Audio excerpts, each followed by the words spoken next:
بسم الله الرحمن الرحيم.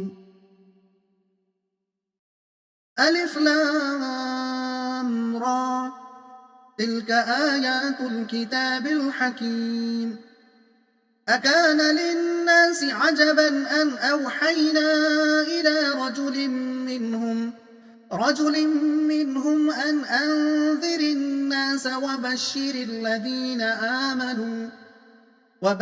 الذين آمنوا أن لهم قدم صدق عند ربهم. قال الكافرون إن هذا لساحر مبين. إن ربكم الله الذي خلق السماوات والأرض في 6 أيام ثم استوى على العرش يدبر الأمر ما من شفيع إلا من بعد إذنه. ذلكم الله ربكم فاعبدوه أفلا تذكرون.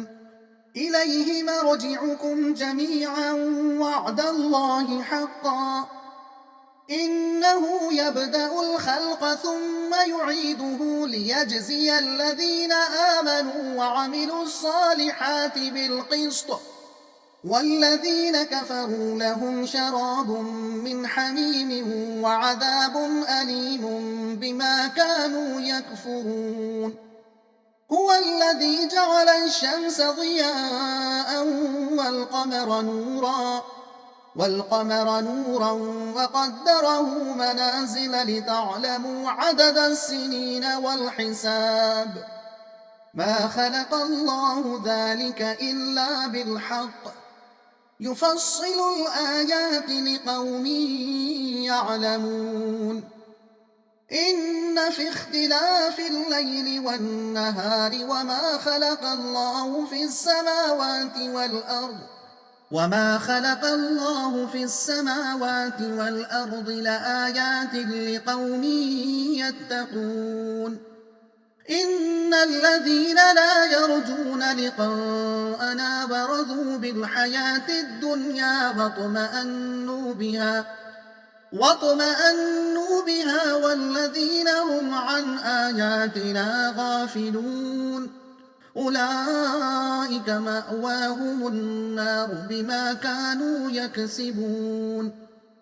إن الذين آمنوا وعملوا الصالحات يهديهم ربهم بإيمانهم تجري من تحتهم الأنهار في جنات النعيم دعواهم فيها سبحانك اللهم وتحيتهم فيها سلام وآخر دعواهم أن الحمد لله رب العالمين.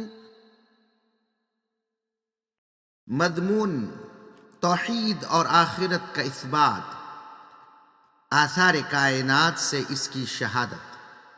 مطلب حقیقت یہ ہے کہ تمہارا رب وہی خدا ہے جس نے آسمانوں اور زمین کو 6 دنوں یعنی ادوار میں پیدا کیا اور ساری کائنات کا انتظام خود ہی چلا رہا ہے، کوئی اس کے فیصلے کو بدلوا نہیں سکتا، لہذا اسی کا یہ حق ہے کہ تم اس کی بندگی کرو اور اسی کے قانون کی پیروی کرو۔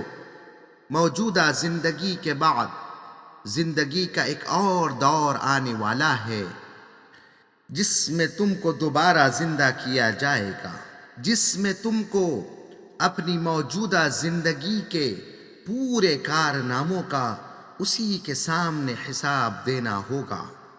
اگر تم نے اس کے منشے کے مطابق عمل کیا ہوگا تو اس کے انعامات سے سرفراز کیے جاؤ گے، اور اگر اس کے منشا کے خلاف عمل کیا ہوگا تو اس کی سزا سے بچنے نہ پاؤ گے۔ یہ روشن سورج اور چمکدار چاند اور گردش لیل و نہار، ہر چیز کو اسی نے بامقصد بنایا ہے۔